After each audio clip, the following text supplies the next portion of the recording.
amigos de su canal de Laico a Laico y también de nuestra página de Facebook de Laico a Laico? Sean todos ustedes bienvenidos a este nuevo video sobre el cual vamos a abordar temas precisamente de Cuaresma, el cual, bueno, pues los pueden checar en nuestro canal de YouTube y en nuestra página de Facebook, ¿verdad? Y bueno, pues el día de hoy vamos a hablar de la Cuaresma desde el Concilio Vaticano II, ¿verdad? Tenemos por allí, los invitamos a que chequen, tenemos un videíto en nuestro canal de YouTube que se habla de la Cuaresma, pero desde el aspecto litúrgico, ¿verdad? Cómo nace toda esta situación, ¿verdad? Y cómo se debe de vivir desde la liturgia, ¿verdad? Y bueno, pues hoy vamos a hablar desde el Concilio Vaticano II. Y antes de pasar a este aspecto, bueno, quisiera señalar los siguientes elementos. Bueno, ¿cómo y cuándo empieza a vivirse la Cuaresma? ¿Por qué 40 días? ¿Por qué la penitencia y el ayuno? ¿Por qué la imposición de la ceniza? Bueno, pues la celebración de la Pascua del Señor constituye sin duda la fiesta primordial del año litúrgico. De aquí que cuando en el siglo II la Iglesia comenzó a celebrar anualmente el misterio pascual de Cristo, advirtió la necesidad de una preparación adecuada por medio de la oración y del ayuno, según el modo prescrito por el Señor.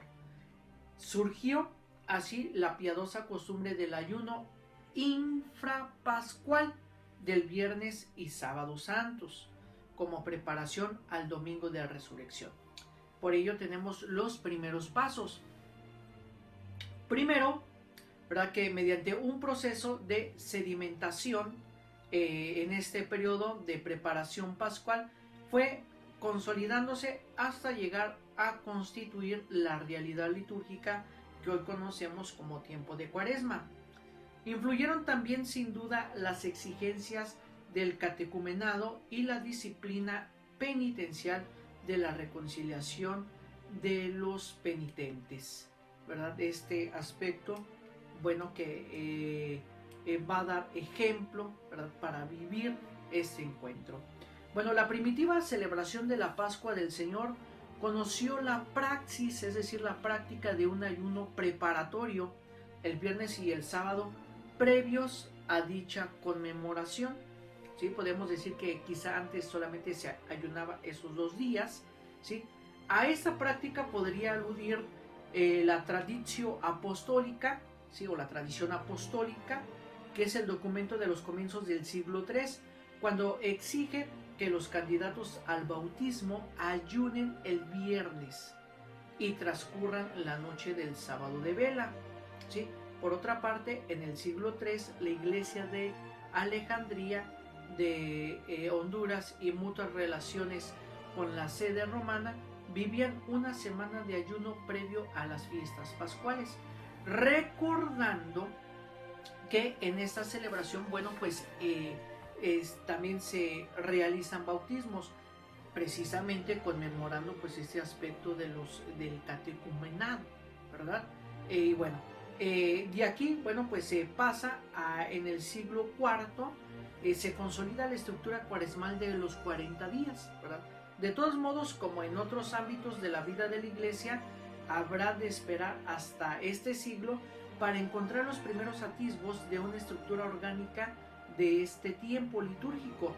Sin embargo, mientras esta época aparece ya consolidada en casi todas las iglesias, la institución de la Cuaresma de 40 días, bueno, pues en el periodo de preparación pascual se circunscribía en Roma a 3 semanas del ayuno diario, ¿sí?, excepto sábados y domingos.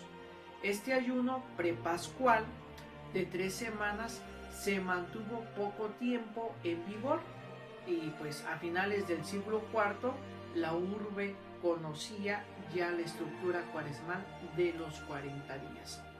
El periodo cuaresmal de 6 semanas de duración nació probablemente vinculado a la práctica penitencial. Los penitentes comenzaban su preparación más intensa el sexto domingo antes de la Pascua y vivían un ayuno prolongado hasta el día de la reconciliación, que acaería durante la asamblea eucarística del Jueves Santo, ¿sí? Como este periodo de penitencia duraba 40 días, recibió el nombre de cuadragésima, ¿sí? O cuaresma. Durante el primer estadio de organización cuaresmal se celebraba tan solo las reuniones eucarísticas dominicales, y si bien entre semana existían asambleas no eucarísticas, que eran los viernes, los miércoles y los viernes. Pero a finales del siglo VI, las reuniones de lunes, miércoles y viernes celebraban ya la Eucaristía. Más tarde se añadieron nuevas asambleas eucarísticas martes y sábados, y por último el proceso se cerró bajo el pontificado de Gregorio II con la asignación de un formulario eucarístico para los jueves de Cuaresma. Y bueno, ¿por qué la ceniza? Bueno, pues hacia finales del siglo V, el miércoles y viernes previos al primer domingo de Cuaresma comenzaron a celebrarse como si formaran parte del periodo penitencial, probablemente como medio de compensar los domingos y los días en que se rompía el ayuno. Dicho miércoles, los penitentes, por la imposición de ceniza, ingresaban en el orden que regulaba la penitencia canónica, de la cual pues en un video vamos a hablar de esto. Sí, que tiende desde el miércoles de ceniza hasta la misa de la Cena del Señor exclusive, ¿sí? El miércoles de ceniza es el día de ayuno y abstinencia. Los viernes de Cuaresma se observa la abstinencia de carne, nada más. El Viernes Santo también se vive el ayuno y la abstinencia. Acuérdense, la abstinencia es no comer carnes rojas. Muchos por allí decían, no, la carne de pollo se vuelve, es roja pero se convierte en blanca. No, la carne de pollo es catalogada como carne roja. Dicho sea de paso, ¿verdad? Este dato. Ok, bueno, cuando la institución penitencial desapareció, el rito se extendió a toda la comunidad cristiana. Este es el origen del miércoles de ceniza o feria cuarta anerum, ¿sí? El proceso de alargamiento del periodo penitencial continuó de forma irremediable. Esta anticipación del ayuno cuaresmal no es una práctica exclusivamente romana. Encuentro también en Oriente y en diversas regiones de Occidente. Probablemente se trata de una práctica originada en la ascesis monástica, ¿sí? Es decir, en esa vida de oración, ¿no? Que nos eleva, ¿sí? Entonces el ayuno, a lo mejor por ser este aspecto de sacrificio, bueno, pues elevaba el espíritu, la oración, y más tarde, bueno, pues propagada entre la comunidad cristiana, aunque resulte difícil conocer pues sus características en cierto sentido. Bueno, ¿y por qué entonces en los 40 días? Bueno, el significado teológico de la cuaresma es muy rico. Su estructura de cuarentena conlleva un enfoque doctrinal peculiar, ¿sí? En efecto, cuando el ayuno se limitaba a 2 días o a una semana, a lo sumo, esta praxis litúrgica, esta práctica litúrgica, podía justificarse simplemente por la tristeza de la iglesia ante la ausencia del esposo, ¿verdad? O por el clima, ¿verdad? De ansiosa espera. Mientras que el ayuno cuaresmal, bueno, pues supone desde el principio unas connotaciones propias impuestas por el significado simbólico del número 40, ¿sí? En primer lugar, no debe pasarse por alto que toda tradición occidental inicia la cuaresma con la lectura del Evangelio de las tentaciones de Jesús en el desierto. El periodo cuaresmal constituye pues una experiencia de desierto, ¿sí? Que al igual que en el caso del Señor se prolonga durante 40 días. En la cuaresma, la iglesia vive un combate espiritual intenso, como tiempo de ayuno y de prueba. Así lo manifiesta también los 40 años de peregrinación del pueblo de Israel por el Sinaí. Otros simbolismos enriquecen el número 40 como se advertía en el Antiguo y Nuevo Testamento. Así, la cuarentena evoca la idea de preparación, 40 días de Moisés y Elías previos al encuentro de Yahvé, 40 días empleados por Jonás para alcanzar la penitencia y el perdón, 40 días de ayuno de Jesús antes del comienzo de su ministerio público. La Cuaresma es un periodo de preparación para la celebración de las solemnidades pascuales, iniciación cristiana y reconciliación de los penitentes.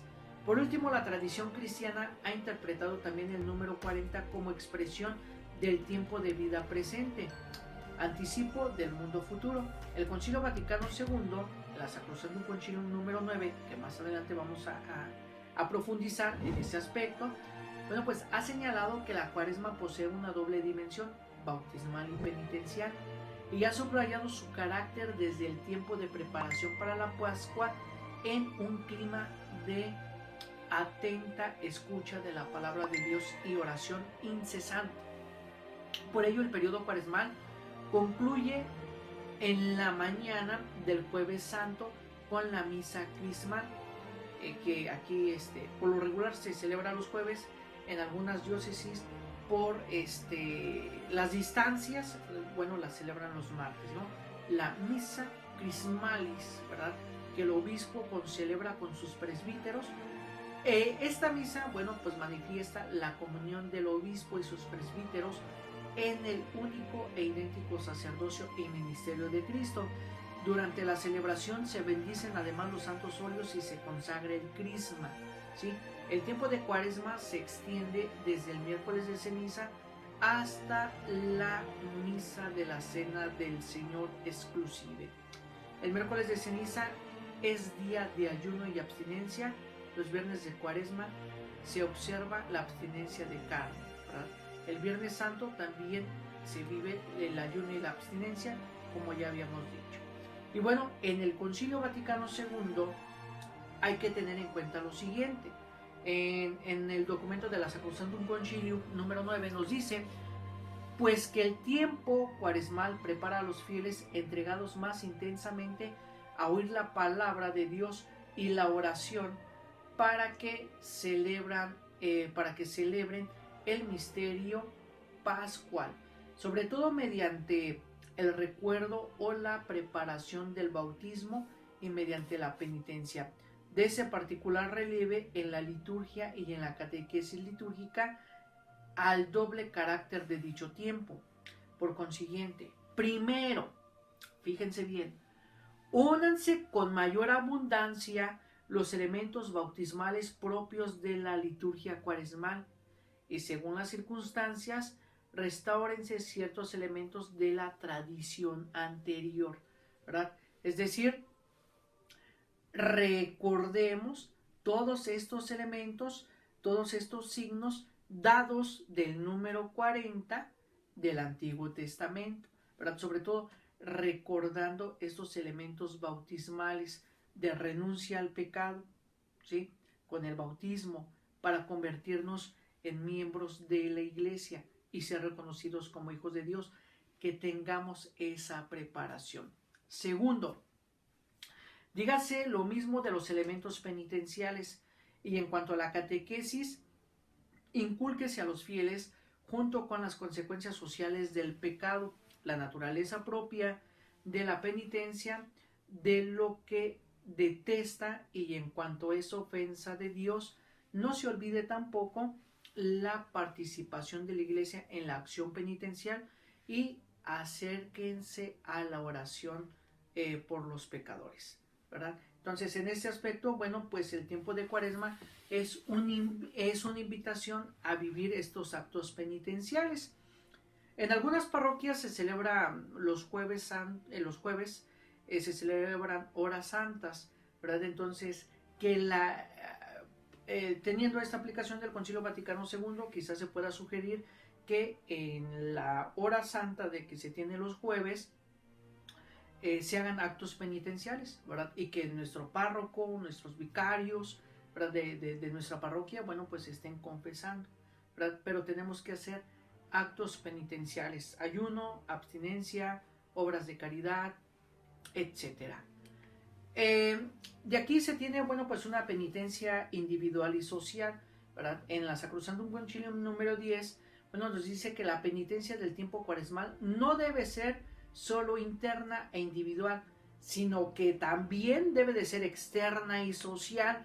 Por eso aquí en este tiempo se deben de practicar las obras de caridad, ¿sí? Foméntese la práctica penitencia de acuerdo con las posibilidades de nuestro tiempo y los diversos países, ¿sí?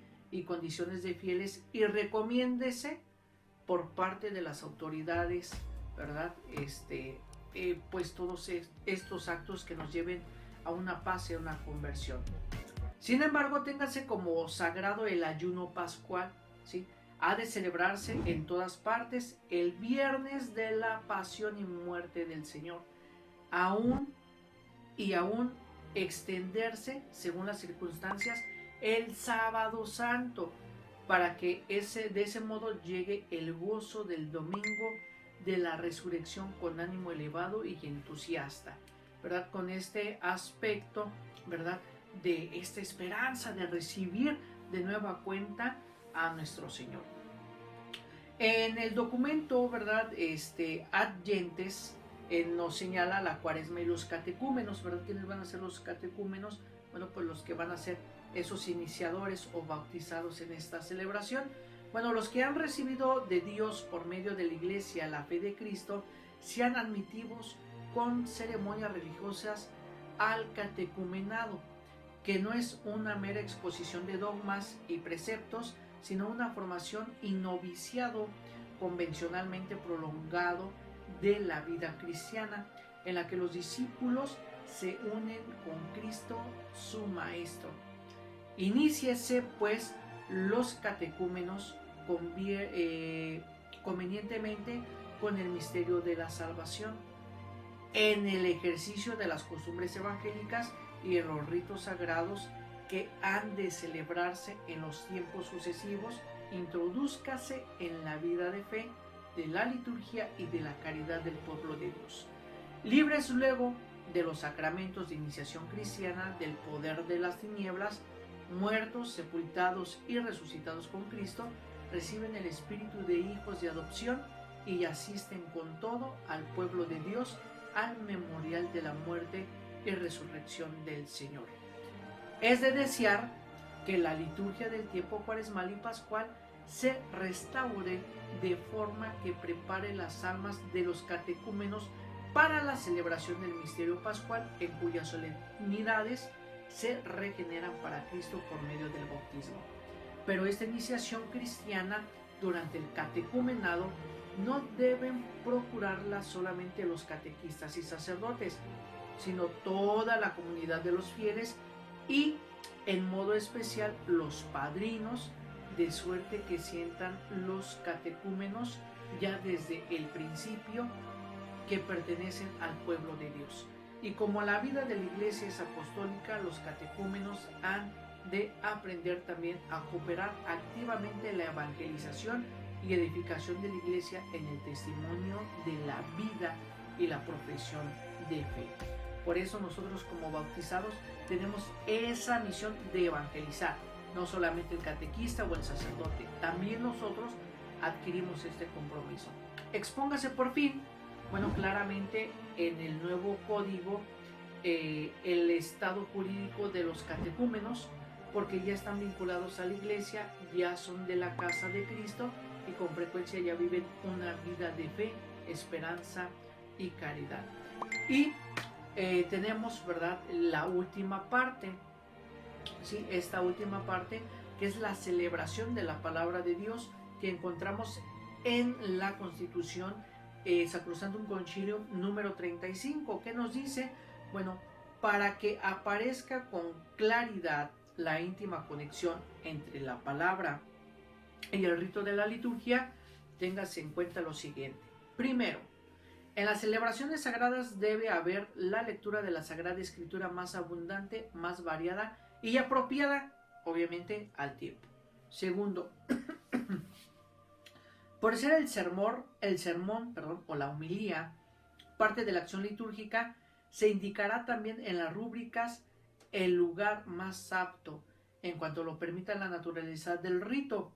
Cúmplase con mayor fidelidad y exactitud el misterio de la predicación. Las fuentes principales de la predicación serán la Sagrada Escritura y la liturgia, ya que es una proclamación de las maravillas obradas por Dios en la historia de la salvación o misterio de Cristo, que está siempre presente y obra en nosotros, particularmente en la celebración litúrgica. Número 3. Incúlquese también por todos los medios la catequesis más directamente litúrgica, y si es preciso, téngase previstas en los ritos mismos breves moniciones. ¿Cuáles son las moniciones? Cuando una persona del grupo de liturgia pues nos va explicando, ¿no? En este canto nos va a invitar a recibir al celebrante, etcétera, etcétera. En la primera lectura que vamos a escuchar vamos a encontrar este mensaje y tal y tal. Las moniciones nos preparan, nos van disponiendo, ¿verdad?, a que entendamos y comprendamos lo que estamos viviendo. Esto, bueno, pues, ¿quién puede decir las moniciones? Las puede decir el sacerdote u otro ministro competente, ¿verdad? A una persona de un grupo de liturgia, pero solo en los momentos más oportunos, con palabras prescritas u otras semejantes. Número 4.